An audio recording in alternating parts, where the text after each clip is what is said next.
Hello everyone, मेरा नाम संस्कृति सिंह है और आज मैं आपके साथ राजस्थान रेंट कंट्रोल एक्ट के 3 सेक्शंस कंप्लीट करूंगी। उसके बाद हमारा चैप्टर नंबर 1 कंप्लीट हो जाएगा। ये 3 सेक्शंस कौन कौन से हैं? Section number 3, section number 4 and section number 5। Section number 3 देखते हैं। सेक्शन नंबर 3 क्या कहता है? सेक्शन नंबर 3 जो है वो एक डिक्लेरेशन है जो ये बताता है कि इस एक्ट मतलब राजस्थान रेंट कंट्रोल एक्ट 2001 के 2 चैप्टर्स हैं। कौन कौन से? चैप्टर नंबर 2 और चैप्टर नंबर 3 जो कि अप्लाई नहीं होंगे। किन पर अप्लाई नहीं होंगे? कुछ ऐसे प्रेमाइसेस की लिस्ट गिवन है और कुछ टेनेंसीज पर। तो सेक्शन नंबर 3 में क्या गिवन है? एक लिस्ट गिवन है जो कि आपको ये बताता है कि इन प्रेमाइसेस पर या इन टेनेंसीज के ऊपर आपके ये 2 चैप्टर अप्लाई नहीं होंगे। आपको पता हो चैप्टर नंबर 2 क्या था और चैप्टर नंबर 3 क्या था? जब हमने इंडेक्स किया तो इंडेक्स में हमने पढ़ा था कि चैप्टर नंबर 2 जो है वो आपका रिवीजन से रिलेटेड है। रिवीजन मतलब सेक्शन 6 और 7 में गिवन है।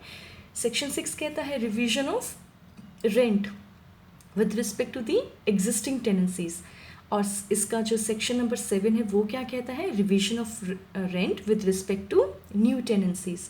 उसके बाद सेक्शन जो चैप्टर 3 है वो क्या कहता है? वो बात करता है टेनेंसी की, और इसमें आपके 3 सेक्शंस हैं। कौन कौन से? Section 8, 9 and 10। 8 बात करता है आपके लिमिटेड टेनेंसी की।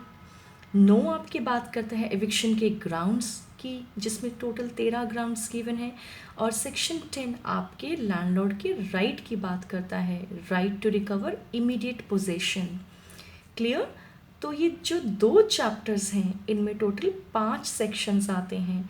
वो 5 सेक्शंस या ये 2 चैप्टर्स जो हैं वो अप्लाई नहीं होंगे उन प्रेमाइसेस के ऊपर और उन टेनेंसीज के ऊपर जिसकी लिस्ट आपके सेक्शन नंबर 3 में गिवन है।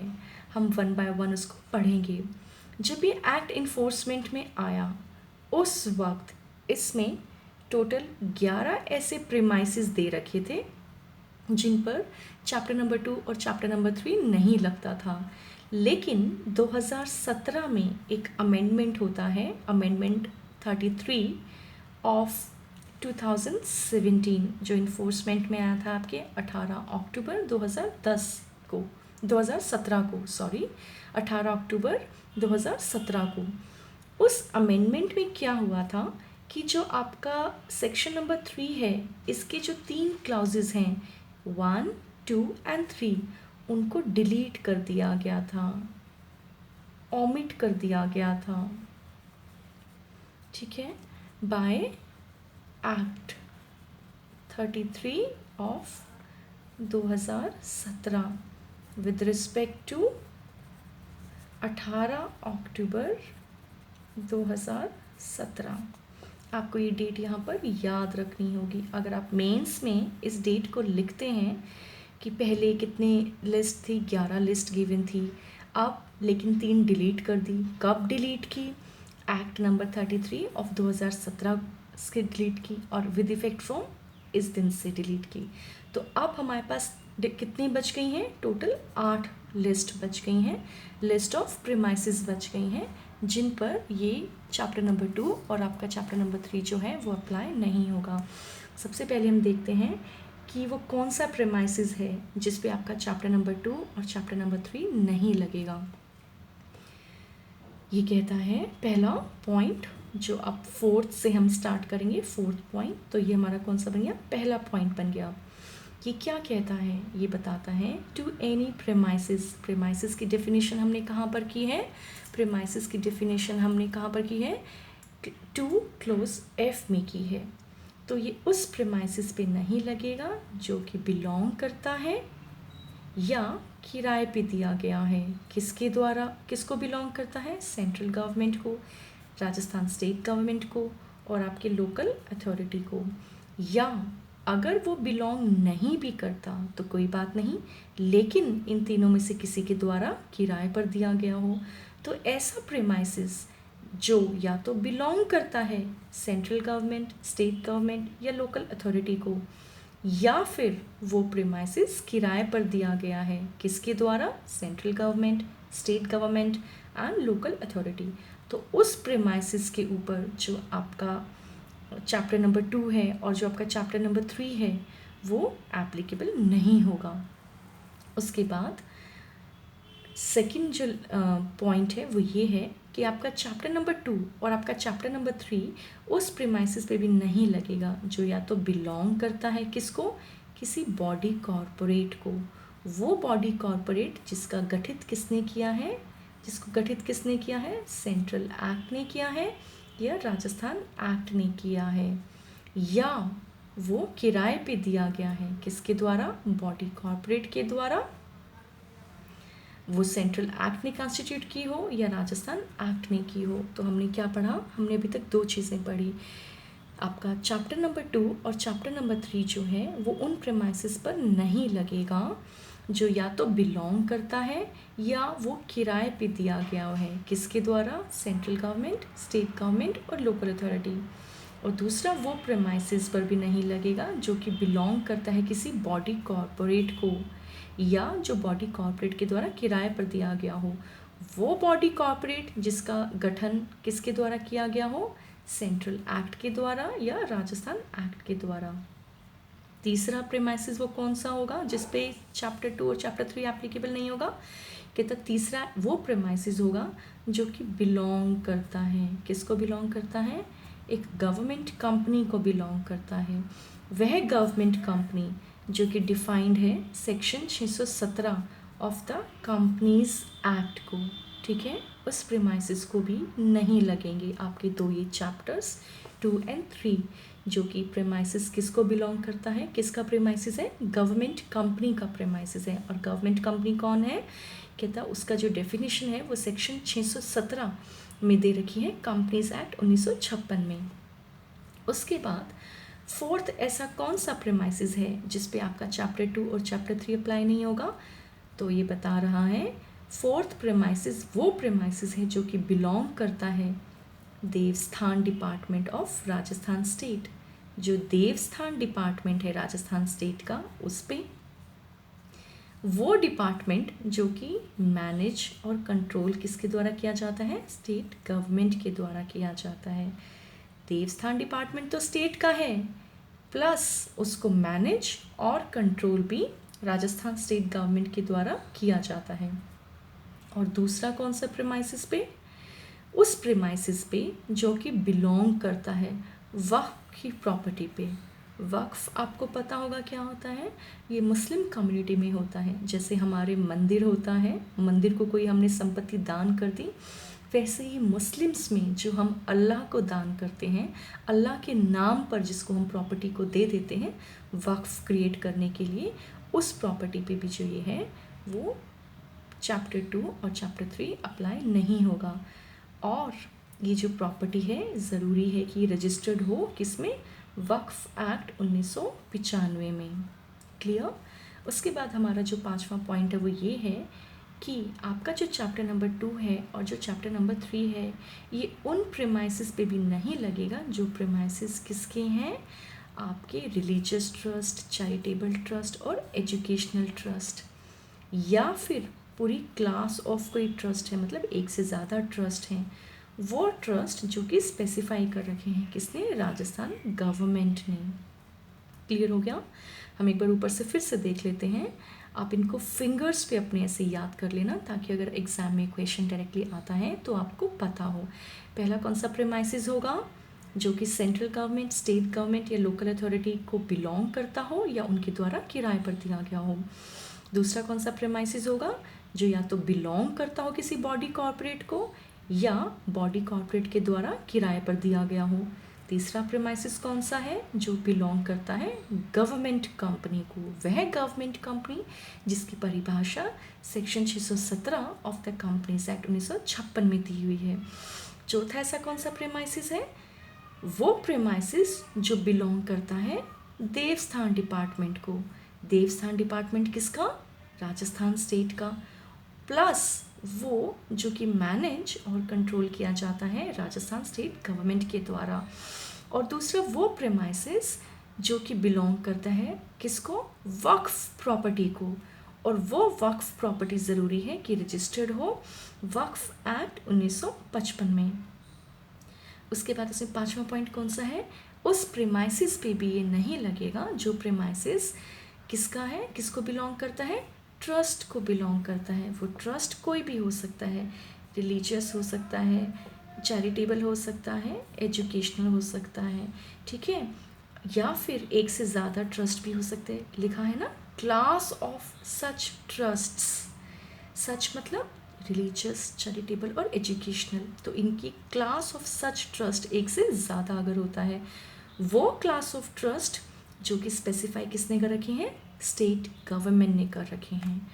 उसके बाद छठा पॉइंट कौन सा है हमारा, वो प्रेमाइसिस जो बिलोंग करता है किसको, यूनिवर्सिटी को, या जो वेस्टेड है मतलब यूनिवर्सिटी के पास ही है वो, उस पर भी ये जो प्रेमाइसिस है चैप्टर 2 और चैप्टर 3 आपका अप्लाई नहीं होगा। लेकिन यूनिवर्सिटी कौन सी होगी, जो कि एस्टैब्लिश्ड बाय एनी लॉ होगी। ऐसे ही कोई यूनिवर्सिटी नहीं कि कोई यूनिवर्सिटी है और उसके प्रेमाइसिस पे नहीं लगेंगे चैप्टर 2 एंड 3, नहीं, that university must be established by the law, any law, clear. उसके बाद 7th पॉइंट क्या कहता है कि आपके जो चैप्टर 2 हैं और जो आपके चैप्टर 3 हैं ये उन प्रीमाइसिस पे भी नहीं लगेंगे जो कि आपने बैंक को किराए पे दे रखा है, और वो प्रीमाइसिस जो कि आपने दे रखा है पीएसयू को, पीएसयू मतलब पब्लिक सेक्टर अंडरटेकिंग। तीसरा, किसी कॉरपोरेशन को, वह कॉरपोरेशन जिसको एस्टैब्लिश किया गया है सेंट्रल और स्टेट एक्ट के द्वारा। और किस पे नहीं लगेगा, मल्टीनेशनल कंपनीज पे के प्रीमाइसिस पे नहीं लगेगा। और किस पे नहीं लगेगा, private and public limited companies पे, वो कंपनीज जो पे कर चुकी हैं शेयर कैपिटल ऑफ ₹1 करोड़ और मोर, ठीक है। तो पब्लिक लिमिटेड कंपनीज और प्राइवेट लिमिटेड कंपनीज के लिए ज़रूरी है कि उन्होंने शेयर कैपिटल जो है वो पे कर रखा हो 1 करोड़ या उससे ज़्यादा का, तो उनके प्रीमाइसिस पे जो आपके चैप्टर 2 हैं और 3 है वो एप्लीकेबल नहीं होंगे। एक्सप्लेनेशन में क्लियर किया गया है कि बैंक का क्या मतलब होता है। For the exam point of view it is not relevant, but for the sake of your knowledge you must aware of this fact कि बैंक में जो है वो कौन कौन से आते हैं। तो आपने देखा 4 जो क्लाउजेज हैं वो दे रखे हैं। कहता स्टेट बैंक ऑफ इंडिया जो कि कॉन्स्टिट्यूट किया गया state of bank of India act 1955, ये बैंक हो सकता है। सब्सिडरी बैंक हो सकता है जिसको डिफाइन किया गया है आपके स्टेट बैंक ऑफ इंडिया में, या फिर कोई कॉरस्पॉन्डिंग नया बैंक हो सकता है, या फिर कोई एनी अदर बैंक हो सकता है। तो एग्ज़ाम में आपको इतना लिखना नहीं होगा, प्रॉब्लम्स में भी कोई ऐसा ये इररेलेवेंट क्वेश्चन नहीं आएगा, बट आपको फिर भी पता होना चाहिए क्योंकि जब आप डायरेक्ट को रीड करते हैं तो थोड़ा स्टडीज़ की आपको करनी पड़ती है। तो जो हमने पढ़ा पॉइंट नंबर 7 में कि वो प्रेमाइसिस जो कि बैंक को लेट आउट कर रखा है उस पर आपके chapter number 2 and chapter number 3 apply नहीं होंगे। तो बैंक का जो मीनिंग है वो एक्सप्लेनेशन में क्लियर है। उसके बाद हमारा लास्ट पॉइंट जो कहता है कि आपका चैप्टर नंबर 2 और चैप्टर नंबर 3 कहाँ अप्लाई नहीं होगा। कहता है कि वो उस प्रीमाइसिस पे भी अप्लाई नहीं होगा। उस प्रीमाइसिस की डेफिनेशन हमने कहाँ पढ़ी थी 2F। आप इसको साथ साथ रिवाइज करते चलिए क्योंकि आप कभी नहीं भूलेंगे कि प्रीमाइसिस किस में गिवन है। तो उस प्रीमाइसिस पे भी आपका चैप्टर नंबर 2 और चैप्टर नंबर 3 अप्लाई नहीं होगा जो प्रीमाइसिस किराए पे दे रखा है। किसको दे रखा है, a citizen of foreign country. Foreign country के किसी नागरिक को अगर आपने कोई प्रीमाइसिस किराए पे दिया हुआ है तो उस पे फिर आपका चैप्टर नंबर 2 और चैप्टर नंबर 3 के जो प्रोविजंस हैं वो अप्लाई नहीं होंगे। और कौन सा है दूसरी चीज़, एम्बेसी पे भी ये आपके चैप्टर अप्लाई नहीं होगा। ठीक है, अगर आपने एम्बेसी को प्रीमाइसिस लेट आउट कर रखा है या आपने हाई कमीशन को अप्लाई कर जो है लेट आउट कर रखा है, या फिर लिगेशन और other body of foreign state ligation, या कोई अदर फॉरेन जो बॉडी है फॉरेन स्टेट की उसमें भी नहीं होगा, और इंटरनेशनल ऑर्गेनाइजेशन पर भी नहीं होगा। वह इंटरनेशनल ऑर्गेनाइजेशन जिसको स्पेसिफाई कर रखा है राजस्थान स्टेट गवर्नमेंट ने ऑफिशियल नोटिफिकेशन के थ्रू। तो आपका लास्ट पॉइंट जो 8th पॉइंट है वो क्या बताता है कि आपके चैप्टर नंबर 2 और चैप्टर नंबर 3 के जो प्रोविजंस हैं वो उन प्रेमाइसिस पे भी नहीं लगेंगे जो प्रेमाइसिस आपने किराए पे दे रखा है किसको, फॉरेन कंट्री के सिटीज़न को, एम्बेसी को, हाई कमीशन को, लिगेशन और other body of foreign state को, और उन इंटरनेशनल ऑर्गेनाइजेशंस को जो कि राजस्थान स्टेट गवर्नमेंट ने स्पेसिफाई कर रखे हैं। आई होप आपको ये 8 पॉइंट्स याद हो गए होंगे। इनको हम एक बार टिप्स पे क्विक रिवीजन कर लेते हैं ताकि आपको क्लियर हो जाए। पहला कौन सा था, प्रेमाइसिस जो कि बिलोंग करता है या लेट आउट कर रखा है central government, state government, local authority. दूसरा किसके द्वारा, बॉडी कॉर्पोरेट के द्वारा अगर लेट आउट कर रखा है या बॉडी कॉर्पोरेट को बिलोंग करता है। तीसरा जो प्रेमाइसिस बिलोंग करता है गवर्नमेंट कंपनी को। चौथा जो प्रेमाइसिस बिलोंग करता है देवस्थान डिपार्टमेंट को या वक्फ प्रॉपर्टी को। पांचवा जो कि प्रेमाइसिस बिलोंग करता है आपके ट्रस्ट को। ट्रस्ट कोई भी हो सकता है, रिलीजियस हो सकता है, चैरिटेबल हो सकता है, एजुकेशनल हो सकता है, या पूरी की पूरी क्लास ऑफ ट्रस्ट भी हो सकती है जो कि राजस्थान स्टेट गवर्नमेंट ने नोटिफाई कर रखी है। उसके बाद छठा पॉइंट क्या है, वो प्रेमाइसिस पे भी ये प्रोविजंस एप्लीकेबल नहीं होंगे 2 और 3 के जो प्रेमाइसिस बिलोंग करता है यूनिवर्सिटी को या यूनिवर्सिटी में वेस्टेड है। ठीक है, यूनिवर्सिटी कौन सी होगी, जो कि एस्टैब्लिश्ड बाय एनी लॉ होगी। उसके बाद 7th पॉइंट कौन सा है हमारा, ये उन प्रेमाइसिस पे भी अप्लाई नहीं होंगे चैप्टर 2 और चैप्टर 3 के प्रोविजंस जिनको हमने उस प्रेमाइसिस को जिसको कि हमने बैंक को किराए पे दे रखा है, बैंक को दे रखा है, पीएसयू को दे रखा है, पब्लिक सेक्टर अंडरटेकिंग को दे रखा है, किसी कॉरपोरेशन को दे रखा है, मल्टीनेशनल कंपनी को दे रखा है, या फिर पब्लिक और प्राइवेट कंपनीज लिमिटेड को दे रखा है, लेकिन उन कंपनीज ने जो शेयर कैपिटल है वो 1 करोड़ या उससे ज़्यादा की पे की गई हो। एक्सप्लेनेशन में बैंक का मीनिंग गिवन है।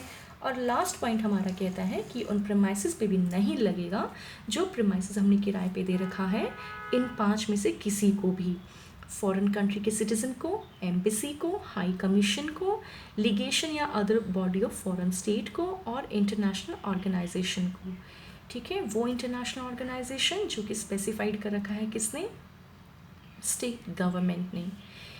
क्लियर। उसके बाद हम करेंगे सेक्शन 4। सेक्शन 4 भी इम्पॉर्टेंट है। I just want to clear one thing कि जैसे हम कहते हैं ये सेक्शन इम्पॉर्टेंट है, फलाना इम्पॉर्टेंट है, ऐसा इम्पॉर्टेंट है, ऐसा कुछ नहीं होता है।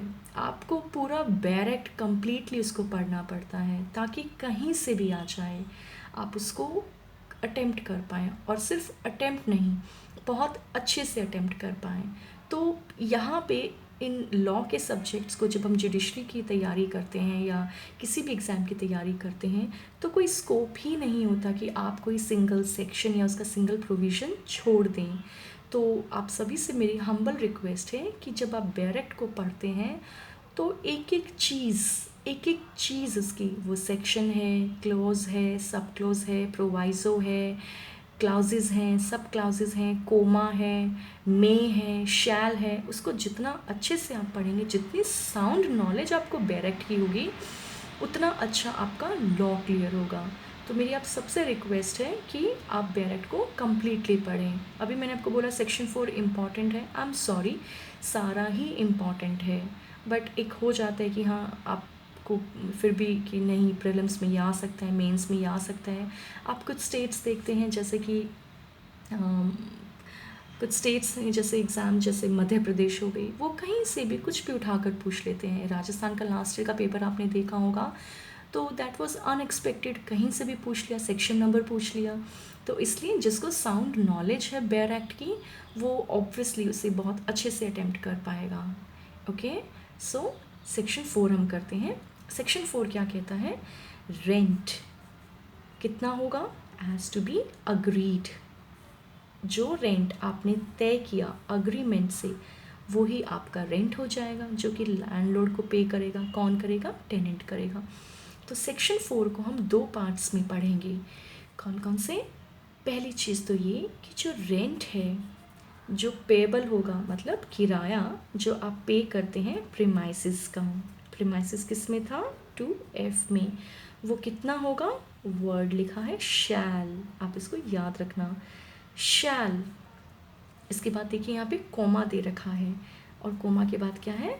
Subject to the other provisions of this act. इसका मतलब मैं आपको भी बताती हूँ, लेकिन आप पहले ये देखिए, इसको आप ब्रैकेट में कर लीजिए। Subject to such other provisions of this act को ब्रैकेट में कर लीजिए।